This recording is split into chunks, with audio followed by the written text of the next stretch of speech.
नमस्ते। आज के इस नए विश्लेषण में आपका स्वागत है।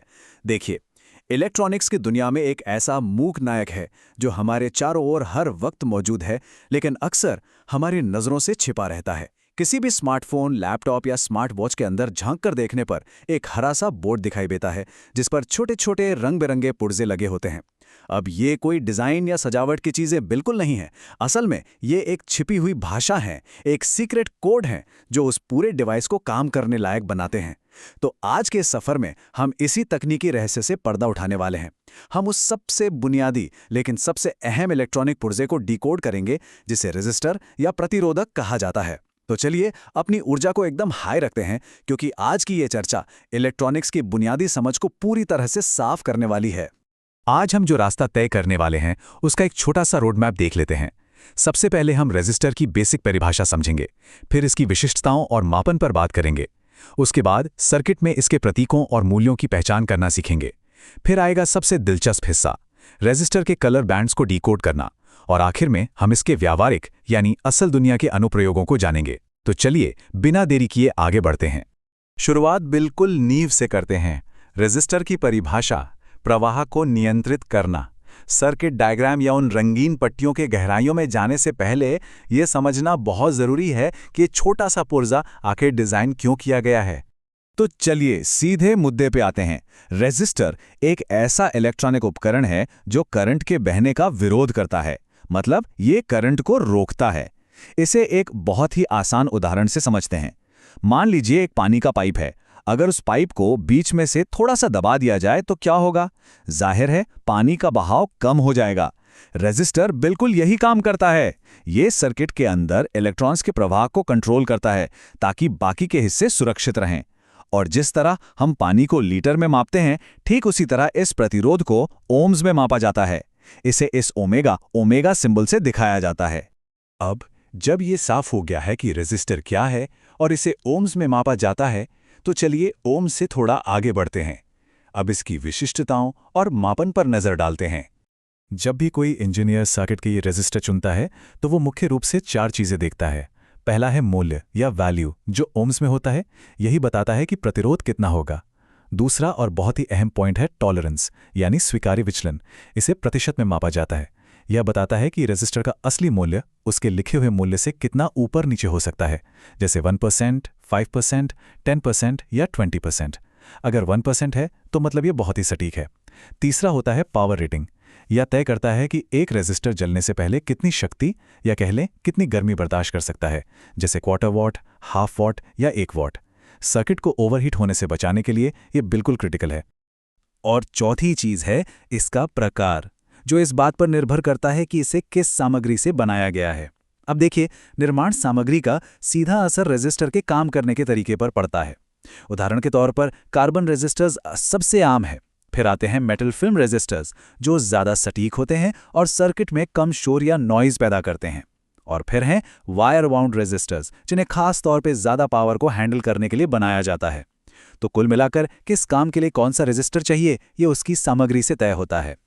चलिए अब इन फिजिकल स्पेसिफिकेशन से थोड़ा बाहर निकलते हैं और समझते हैं कि सर्किट डायग्राम्स में या असल में इन्हें पहचाना कैसे जाता है। घटकों को पढ़ना सीखते हैं। आधुनिक इलेक्ट्रॉनिक्स में खासकर जो छोटे सर्किट बोर्ड्स होते हैं, उन पर कुछ मुद्रित कोड दिखाई देते हैं। पहली नज़र में ये किसी रहस्यमय भाषा जैसे लगते हैं। ज़रा इन 2 कोड्स की तुलना करके देखते हैं, R33M और 4K7F। देखने में ये बस अक्षरों और नंबरों का एक अजीब सा ग्रुप लग रहा है ना? लेकिन जिन्हें ये भाषा आती है उनके लिए इसमें बहुत ही सटीक जानकारी छिपी है। आइए इसे डिकोड करते हैं। अब इन कोड्स के बारे में जो बात सच में कमाल की है वो ये है कि सिर्फ 4 अक्षर और अंक पूरी की पूरी कहानी बयां कर देते हैं। R33M को ही ले लीजिए। यहाँ जो R है वो असल में एक दशमलव बिंदु यानी डेसिमल पॉइंट का काम कर रहा है। तो इसका मतलब हो गया 0.33 ओम्स। और जो M है वो इसकी टॉलरेंस बताता है, जिसका मतलब है ±20% का विचलन। अब जरा 4K7F को देखिए। यहाँ K का मतलब है किलो यानी 1000, और ये भी डेसिमल की तरह काम कर रहा है। तो ये बन गया 4.7 किलो ओम्स या 4700 ओम्स। और आखिर में जो F है वो बताता है कि इसकी टॉलरेंस +1% है। मतलब ये एक बहुत ही सटीक रेजिस्टर है। है ना कमाल का तरीका? एकदम कम जगह में पूरी जानकारी। प्रिंटेड कोड्स तो समझ आ गए, लेकिन असली मजा तब आता है जब उन पारंपरिक सिलेंडर जैसे रेजिस्टर्स का सामना होता है जिन पर रंग बिरंगी पट्टियां बनी होती हैं। तो आइए अब इस रेनबो कोड को क्रैक करते हैं। अब जरा इस कलर कोड चार्ट पर ध्यान दीजिए। ये पूरी की पूरी व्यवस्था एक मास्टर की तरह है। इसमें 0 से लेकर 9 तक के अंकों को रंगों के जरिए दिखाया गया है। काले रंग के लिए 0 और सफेद रंग के लिए 9। इसके बाद आता है गुणक या मल्टीप्लायर। इसके लिए भी इन्हीं रंगों का इस्तेमाल होता है, बस फर्क इतना है कि ये बताते हैं कि आगे कितने शून्य लगने हैं। और अंत में टॉलरेंस के लिए अलग रंग होते हैं, जैसे 5% के लिए सुनहरा गोल्ड और 1% के लिए भूरा ब्राउन। अगर रेजिस्टर 6 बैंड वाला है तो उसमें एक आखिरी पट्टी भी होती है जो तापमान गुणांक या टेम्परेचर कोएफिशिएंट दिखाती है। और सबसे अच्छी बात यह है कि इस विजुअल प्रणाली को दिमाग में बस 3 बहुत ही आसान चरणों में डिकोड किया जा सकता है। चरण 1, शुरुआत के बैंड्स को देखिए, चाहे वो 2 हों या 3, ये महत्वपूर्ण अंक हैं। बस रंग देखिए और उन्हें नंबर में बदल लीजिए। चरण 2, इसके तुरंत बाद वाले बैंड को देखिए, ये आपका मल्टीप्लायर है। ये बताता है कि उन अंकों के आगे कितने शून्य लगाने हैं। चरण 3, अब एकदम आखिरी बैंड को देखिए, जो बाकी पट्टियों से थोड़ा अलग हटकर होता है। ये आपका टॉलरेंस प्रतिशत है। बस हो गया डिकोड। चलिए इसे कुछ उदाहरणों से पक्का कर लेते हैं। 4 बैंड वाले रेजिस्टर को देखें, स्लेटी यानी 8 और लाल यानी 2, तो ये मिलकर बन गए 82। फिर नारंगी बैंड, जिसका मतलब है 3 शून्य, तो ये हो गया 82,000 यानी 82 के ओम्स। और अंत में सुनहरी पट्टी बताती है 5% टॉलरेंस। अब 5 बैंड वाला देखते हैं, पीला 4, बैंगनी 7, काला 0, ये हो गए 470। फिर लाल बैंड के 2 शून्य इसे 47,000 या 47 के ओम बना देते हैं, और भूरे रंग का मतलब है 1% टॉलरेंस। 6 बैंड वाले में भी यही पैटर्न है, नारंगी 3, सफेद 9 और काला 0 मिलकर बने 390। नारंगी मल्टीप्लायर के 3 शून्य इसे 390 के ओम बना देते हैं। भूरा रंग 1% टॉलरेंस देता है और आखिरी बैंड तापमान का असर बता देता है। एक बार ये पैटर्न पकड़ में आ जाए तो ये रंगीन पट्टियां एक खुली किताब की तरह लगने लगती हैं। खैर, थ्योरी तो बहुत हो गई। हमने रेजिस्टर्स को पढ़ लिया, माप लिया, कलर कोड्स भी क्रैक कर लिए। लेकिन सवाल ये उठता है कि असल दुनिया में इन सब का काम क्या है? ये सब क्यों मायने रखता है? आइए इसके व्यवहारिक पहलू को समझते हैं। सबसे अहम बात तो यह है कि बिना रेजिस्टर्स के हमारे आज के मॉडर्न इलेक्ट्रॉनिक उपकरण चालू करते ही जलकर राख हो जाएंगे। स्रोत सामग्री में इनके कुछ बहुत ही क्रिटिकल काम बताए गए, जैसे करंट लिमिटिंग रेजिस्टर्स। ये पक्का करते हैं कि किसी छोटी सी एलईडी लाइट में बस उतना ही करंट जाए जितना वो सह सके, वरना वो तुरंत फट जाएगी।